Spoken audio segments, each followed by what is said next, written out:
வணக்கம். DSGS Private Limited Companies Discussion, Psychology Department Discussion, All Department Conference Meeting, Kingdom Countries Discussion, World Leaders Discussion, Doctor Class Discussion, okay information,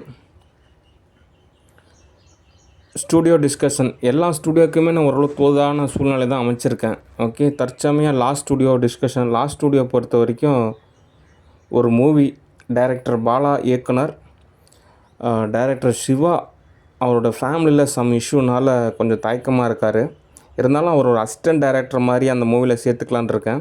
மற்றபடி ஜெயம் ரவி தான் ஹீரோவாக நடிக்கிறாரு. அந்த படத்தோட details எல்லாமே நான் உங்களுக்கு சொல்கிறேன், அவசரப்படாதீங்க. எங்கே நமக்குன்னு ஒரு ஆஃபீஸ் அமைஞ்சது அப்படின்னா எல்லாமே ஓரளவு தோது பார்க்கலாம். எல்லா வேலையும் தோது பார்த்துட்டு ஸ்டூடியோவை தோது பார்த்து சம்பாரித்து அதில் வந்துட்டு கோட்டை காட்டலான்னு நினைக்கிறதெல்லாம் ரொம்ப சிரமமாக இருக்குது. அதனால் பொறுமையாக காத்துருங்க, நானே கூப்பிட்றேன். சரி, அடுத்த தகவல், சில வீடியோஸ்லாம் அப்லோட் பண்ணுறேன், அவசரப்படாதீங்க. ஓகே, சரி. அடுத்து லா கவர்மெண்ட் டிஸ்கஷன். ஏங்க தலைவர், 1ஆவதுலேருந்து 12ஆம் வகுப்பு வரைக்கும் புக்கெல்லாம் மாற்றணும்னு சொல்கிறீங்க, சிலபஸ் எல்லாம் ஏன் சேஞ்ச் பண்ணணும் அப்படின்னு சொல்கிறீங்க அப்படின்னு சொல்லிட்டு ஒருத்தர் ஒரு கொஸ்டின் கேட்டிருக்காங்க. அதுக்கு என்ன காரணம் அப்படின்னா, யதார்த்த ரீதியாக ஸ்கூல் படிக்கிறப்போ அந்த காலத்தில் குருகுலம் அப்படின்னு ஒரு கான்செப்ட் இருந்தது. ஒரு 12 வயசு வரைக்குமே அப்பா அம்மா கூட இருப்பாங்க. அதுக்கப்புறம் தான் குருகுலம் போவாங்க. அதுக்கப்புறம் எல்லாம் எஜுகேஷன் கம்ப்ளீட் பண்ணதுக்கப்புறம் சொசைட்டியில் அவங்களுக்கு தகுந்த மாதிரி அரசாங்க பதவியோ அல்லது வந்துட்டு என்ன லைஃப் ஸ்டைலோ அது மாதிரி தோது பார்த்துக்குவாங்க. ஓகே, ஆனால் இப்போது எப்படி இருக்குது நிலமை அப்படின்னா, அந்த பிஞ்சு வயசில் பஞ்சு மனசில் அந்த எக்ஸாமு மார்க்கு அப்படி எனி டைம் திகிலாக தான் இருக்கும். நிம்மதியாக தூங்கி எழுந்திருக்கிறப்ப அந்த எக்ஸாம் நினச்சா அவ்வளோ பயமாக இருக்கும். ஸ்கூலில் ஃபஸ்ட்டு மார்க் வாங்கினேன்னா, ஆனால் எனக்குமே பயங்கரமான அந்த பயம் இருக்கும். அந்த 12ஆம் வகுப்பு முடித்து கிட்டத்தட்ட ஒரு 6-7 வருஷத்துக்கு அதே நினைவு தான். எப்போ திடீர்னு கண் விழிக்கிறப்போ எக்ஸாமு, அந்த திகில் இருந்துக்கிட்டே இருக்கும். எவ்வளோ ஒரு உளவியல் ரீதியான ஒரு அழுத்தம். ஓகே, ஒரு சுதந்திரமாக வந்து செயல்படுறதுக்கு உண்டான சூழ்நிலை அமையாத மாதிரி அவ்வளோ ஒரு ஸ்ட்ரெஸ்ஸாக இருக்கும். அது இல்லாமல் இந்த கடந்த 10ஆம் வகுப்பு 12ஆம் வகுப்பு ரிசல்ட்டு, அந்த ரிசல்ட்டு வரத்துக்கு முன்னாடியே சில பேர் சூசைட் பண்ணிக்கிட்டாங்க. அதுக்கப்புறம் சில பேர் சூசைட் பண்ணிக்கிறாங்க. அது ஒரு மார்க்கு, ஒரு எக்ஸாமு அப்படின்ற மாதிரி புரிஞ்சிக்கணும். அதுக்கப்புறம் லைஃப் ஸ்டைலில் அவங்க தகுந்த மாதிரி அமைச்சிக்கலாம். ஏன் அப்படின்னா, இந்த உலகத்தில் வாழ்கிறது மட்டும்தான் ரொம்ப கஷ்டம். மரணிக்கிறதுன்றதெல்லாம் ரொம்ப ஒரு ஈஸியான ஒரு விஷயந்தான். ஓகே, வாழ்கிறது தான் ரொம்பவே கஷ்டம். உண்மையாலுமே ஒரு 10 மாதம் சுமந்து அதுக்கப்புறம் ஒரு குழந்தைய பெற்றெடுத்து அதுக்கப்புறம் அதை ஒவ்வொரு நிமிஷமும் அதை கவனித்து வளர்த்து எவ்வளோ தூரம் ஆளாக்கி அதுக்கப்புறம் ஸ்கூலுக்கெல்லாம் அனுப்புகிறாங்க. அவங்க சரி நல்லபடியாக படித்து ஏதோ ஒரு நல்ல உத்தியோகத்தில் வேலை செஞ்சு அவங்க அப்பா அம்மாவை காப்பாற்றுவாங்க, ஏதோ வகையில் எல்லாருக்கும் பயனாக இருப்பாங்கன்னு தான் எல்லாருமே நினைப்பாங்க. ஓகே, ஆனால் ஏதோ ஒரு மார்க் அப்படின்ற ஒரு கான்செப்டில் அவங்க ஏதோ நினச்சிக்கிட்டு தற்கொலை பண்ணுறதுன்றது ஒரு சரியான ஒரு தீர்வே அப்படின்ற மாதிரி சொல்கிறதுக்கு எதுவும் கிடையாது. ஓகே, அதனால் தற்கொலை எண்ணத்தை வந்து தவிர்க்கணும். ஓகே, ஏன் அப்படின்னா வாழ்க்கையானது இன்னும் எவ்வளவோ இருக்குது. இன்னும் எவ்வளவோ விஷயத்தில் சாதிக்கலாம், எல்லா விஷயத்தையுமே சால்வ் பண்ணலாம். ஓகே, நல்ல ஒரு டேலண்டான நபராக இருந்தால் கூட இந்த நாட்டுக்கே ஒரு பிரதமர் ஆகிறதுக்கு கூட சான்சஸ் இருக்குது. ஓகே, ஏன் ஒரு மந்திரியாக கூட மாறலாம். எவ்வளவோ வாய்ப்புகள் காத்திருக்கு.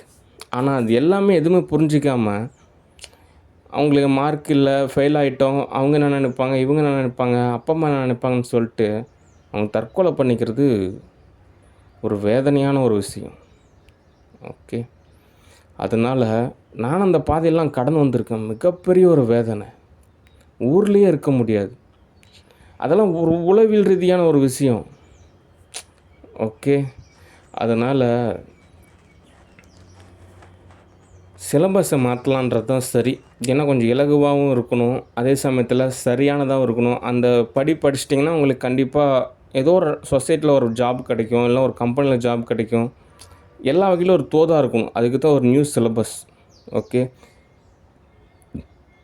டிவிக்கே தலைமை பொறுப்பாளராக இருக்கக்கூடிய ஆக்டர் விஜய் ஒரு கற்பூர புத்தி. அவர் எள்ளுன்னா எண்ணெயாக இருப்பார், சொன்னால் சரியாக புரிஞ்சிக்குவார். அந்த புக்கானது எப்படி பிரிண்ட் செய்யணும், அதில் எத்தனை பக்கங்கள் இருக்கும், அதில் என்னென்ன கான்செப்ட் கொண்டு வரலாம், இந்த அரசியல் கட்சி சாயமெல்லாம் எதுவுமே இல்லாமல் ஒரு தனித்துவமாக, ஒரு சுயம்பா, ஒரு பக்குவமாக, ஒரு நேர்த்தியாக, ஒரு பண்பான ஒரு கலாச்சாரத்தை எப்படி உருவாக்கலாம், எப்படி ஒரு நல்ல சப்ஜெக்டை சரிப்படுத்தலாம் அப்படின்ற எல்லா டீட்டெயில்ஸுமே அந்த புக்கில் இருக்கும். உங்களுக்கு தரமான ஒரு புத்தகமாக இருக்கும். ஓகே, அதுக்காக தான் அந்த புத்தகம் எல்லாத்தையும் மாற்ற சொல்கிறேன். அதே சமயத்தில் அந்த புத்தகம் மாற்றுறப்போ அடுத்த 15 வருஷத்துக்கு எந்த புக்குமே மாற்ற மாட்டோம். ஒன்ஸ் ஒரு டைம் தான். ஓகே, சமச்சீர் கல்வின்னு கொண்டு வந்தாங்க, அது நல்லா தான் இருந்தது. ஆனால் அதில் நிறைய கலரு அப்படி இப்படின்றதுனால ஒரு குழப்பமாக இருந்தது. தேவையான அளவு மட்டும் படித்தா போதும். இந்த இத்தாலி எஜுகேஷன் தான் அருமை. ஏன்னா ஸ்கூல் டேஸில் வந்துட்டு நம்ம நிறையா படிக்கலாம், உண்மையாலுமே நல்ல விஷயந்தான். கிட்டத்தட்ட ஒரு 40 பக்கத்தை கூட எழுதலாம். ஆனால் அதுவே நீங்கள் ஒரு 12வதெல்லாம் முடித்து காலேஜெலாம் போகிறப்போ அவ்வளோலாம் உங்களுக்கு பயனே பெறாது. அதனால் எது பயனாக இருக்கோ அதை வந்து படிக்கணும். அந்த வயசில் நம்ம அவ்வளோ படிக்கிறது நல்ல விஷயந்தான், ஆனால் அது வந்துட்டு ஃப்யூச்சரில் உபயோகப்படாது. அதனால் ஓரளவு படித்தாலும் அது தரமாக படிக்கணும். ஓகே, அது ஸ்கூல் டேஸில் இந்த சரளா ராணி அப்படின்றவங்க தமிழ் டீச்சராக இருந்தாங்க. ஒரு உயிர்மை எழுத்து இவ்வு அப்படின்னு சொல்லி கொடுத்தாங்க. அது இன்றைக்கி வரைக்குமே ஞாபகம் இருக்குது. ஓகே, அதனால் எது படிக்கணுமோ அதை தான் அவள் படிக்கணும்னு நான் நினைக்கிறேன். ஓகே, ஆனால் இந்த 5 திணைகளில் கூட குறிஞ்சி, முல்லை, மருதம், நெய்தல், பாலை அதில் கூட நான் மாற்றி சொல்லணும்னு நினைக்காதீங்க. அது எனக்கு நல்லாவே தெரியும். குறிஞ்சிக்கு உண்டான திணை என்ன, முல்லைக்கு உண்டானது என்ன, நெய்தலுக்கு உண்டான, மருதத்துக்கு உண்டான, பாலைக்கு உண்டானது என்ன அப்படின்னு. ஓகே, இப்போ நான் அடுத்து எடுக்கக்கூடிய டைரக்டர் பாலாவோட மூவியில் கூட ஜெயம் ரவியோட கேரக்டர் ஒரு தமிழ் வாத்தியார் தான். ஓகே, அந்த படத்தில் நானுமே நடிக்கிறேன், இன்னொரு நபரும் நடிக்கிறாங்க. அந்த படமானது இந்த மாதிரி எஜுகேஷன் சிலபஸை உங்களுக்கு ஒரு தொகுத்து வகுத்து வழங்கும். ஏன் அப்படின்னு இப்போ இருக்கிற ஜென்ரேஷன்லாம் நிச்சயமாக சிரமம் தான். ஆல்ரெடி பாலிட்டிக்ஸு ஏதாவது ஒரு பிரச்சனை சொல்லிட்டு தான் இருப்பாங்க. ஆனால் இதே ஒரு 100 வருஷத்துக்கு பாருங்களேன், அதுக்கப்புறம் எந்த பிரச்சனையுமே இருக்காது. எல்லாம் நியூ ஜென்ரேஷனாக இருப்பாங்க. ஓகே, இப்போ நம்ம என்ன தான் நம்ம ஏதோ தோது பார்த்தாலுமே அது எதுவுமே பயன்படாது. ஒரு 500 வருஷத்துக்கு அப்புறம், ஒரு 1000 வருஷத்துக்கு அப்புறம் அவர் என்னங்க நோபல் பரிசு வாங்கியிருக்காரா, இல்லை ஆஸ்கார் அவார்டு வாங்கியிருக்காரா, இல்லை ஏதோ விருது வாங்கியிருக்காரா, இல்லை ஏதோ நல்லது செஞ்சுருக்காரு, அது மட்டும்தான் கணக்கில் எடுத்துக்குவாங்களே தவிர மற்றபடி எதுவுமே கணக்கில் இருக்க. இப்போ ராஜராஜ சோழனுக்கே அவர் கட்டின ஒரு கோவில் மட்டும்தான் அவருக்கான ஒரு அடையாளம். ஓகே, அதனால தான் நான் வந்துட்டு ஃப்யூச்சருக்காக உழைக்கிறேன். இப்போ நடக்கக்கூடிய எதுவுமே அவங்க வந்து அக்செப்ட் பண்ண 100 வருஷத்துக்கு அப்புறம் யாரும் நினச்சி கூட பார்க்க மாட்டாங்க. அடுத்த 1000 வருஷத்துக்கு அப்புறம்லாம் இப்படி ஒருத்தர் வாழ்ந்தாங்க, இப்படி ஒருத்தர் இருந்தாங்க, இப்படி எதுவுமே கண்டுக்க மாட்டாங்க. அவங்கவுங்க பொழப்ப தான் பார்ப்பாங்க. அதனால் இப்போ நடக்கக்கூடிய விஷயத்தையே நம்ம பெருசாக பேசிகிட்டு இருந்தோம்னா பொழப்பு ஓடாது. ஓகே, அதனால் இதெல்லாம் கடந்து போயிடும். ஓகே, அதனால் சிலபஸை மாற்றுறதுன்றது தான் சரி. ஓகே, சரி, அடுத்த தகவல் ஸ்பிரிச்சுவல் டிஸ்கஷன். ஸ்பிரிச்சுவலை பொறுத்த வரைக்கும் நிறையா படிநிலை இருக்குது. ஓகே, அதில் ஒவ்வொன்றா நம்ம தோது பார்க்கலாம். ஓகே, முதலாவது சோப்பனாங்கி டிஸ்கஷன். சோப்பனாங்கி பொறுத்த வரைக்கும் என்ன தகவல் அப்படின்னா, நம்ம ஒரு ஸ்பேஸில் சோப்பனாங்கி உள்ளே நுழைஞ்சி துன்புறுத்திக்கிட்டே இருக்கும். அதுக்கு மனநல பாதிப்பு, நல்லதும் செய்யும், அதே சமயத்தில் துன்புறுத்தவும் செய்யும். தன்னோட உணர்வு நிலை எல்லாமே பட்டர்ஃப்ளை அட்டாக்கால் தான் வெளிப்படுத்தும். அதுவே அதுக்கு புரியாது. ஓகே, அதுக்கு இவ்வளோ பிறல் ஏற்பட்டுருச்சு. ஆனாலும் ஒரு டைரக்டராக நான் என்ன சொல்கிறேன் அப்படின்னா, ஒரு 3 மந்த்தாவது ஒரு ட்ரீட்மெண்ட்டு தேவை. ஓரளவு குணமானதுக்கப்புறம் கேரளா ஸ்டூடியோவில் ஒரு மூவியில் புக் பண்ணலாம். புக் பண்ணதுக்கப்புறம் 50% சம்பளத்தில் எனக்கு. ஓகே, உங்களுக்கு ஒரு 50%. அந்த 50% கேஷில் நீங்கள் என்ன செலவு பண்ணாலும் நான் கேட்க மாட்டேன். ஓகே, அதே சமயத்தில் ஆலோசனை இருக்கும், அட்வைஸ் இருக்கும். அதே மாதிரி என்னுடைய 50%ல் ஆலோசனை சொல்லலாம், அறிவுரை சொல்லலாம், ஆனால் அனாவசியமாக தலையிடக்கூடாது.